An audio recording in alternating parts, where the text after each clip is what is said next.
guys, welcome back to my channel. So today I'm going to be doing a review video for you guys, and I'm going to be reviewing the Maybelline Fit Me Matte and Poreless foundation. This has been the foundation of the summer. I swear, as soon as I figured out how to really make this foundation work for me, I fell in love with it. I have been using this non-stop, and before I bought any other foundations, I had this one.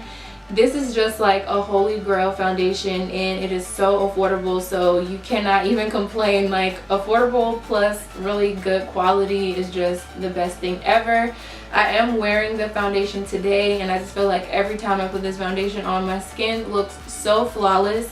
But I am in the shade 360 Mocha. I started out using the shade 355 Coconut, which was a struggle because I was wondering why I looked so ashy, thinking that it was a foundation, but no, it was just the shade that I was using. I could never find 360 in the stores, but one day I just randomly found it. I was just like, let me try the darker one and see how that one works on my skin. Maybe I won't look as ashy and as crazy. This foundation is really good, and the color matches my skin perfectly. This is the darkest color that they have, which is the only upsetting part about it, because I feel like the color range is not the best, especially not the best for women of color, because of the fact that this is the darkest shade, and then 355 is the shade right before this one, and it's too light for me. So I just feel like, where are all the colors? Because I'm pretty sure there's somebody that's like one shade lighter than me. It literally is maybe like 2 or 3 shades lighter than my skin, and it just does not work for me.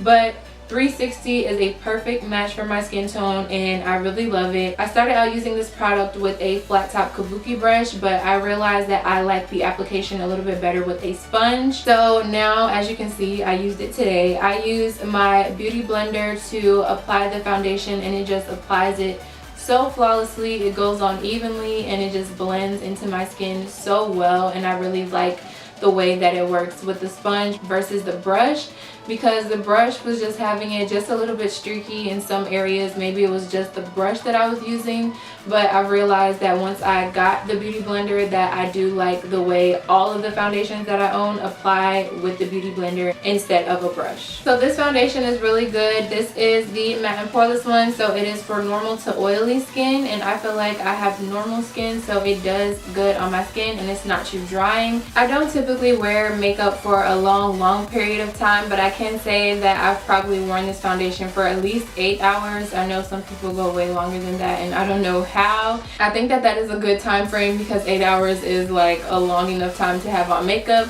But with this foundation, I've been using the Makeup Revolution primer water, and then I've used the Too Faced Hangover RX primer.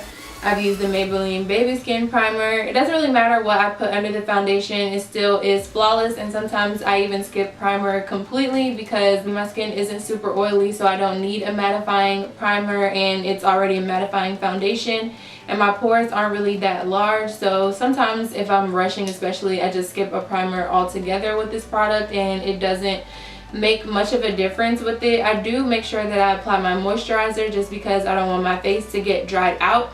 And I'm pretty sure that if I skip the moisturizer, then it would make my skin dry. So I would recommend at least putting on your moisturizer before this product. But other than that, the foundation is great. It's like medium to full coverage. I get pretty good coverage. This is just one layer of the foundation on my skin, so I feel like that is a good coverage. You can build this foundation up, so that's why I said kind of medium to full, because you can build it to the coverage that you like. It's a good consistency. It's not too watery.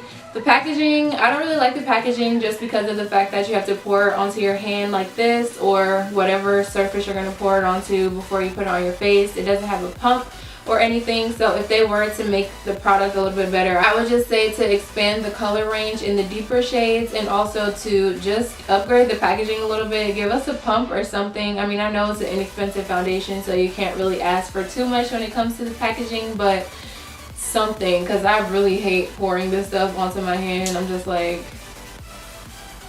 oh, it's just not what I prefer. But other than that, the product is really good. And that's about all I have to say about it. I do recommend this. You guys know I use this in so many tutorials, because at one point in time it was literally the only foundation that I had. But let me know down below if you like this foundation. Let me know if it's your holy grail foundation, as it is for me.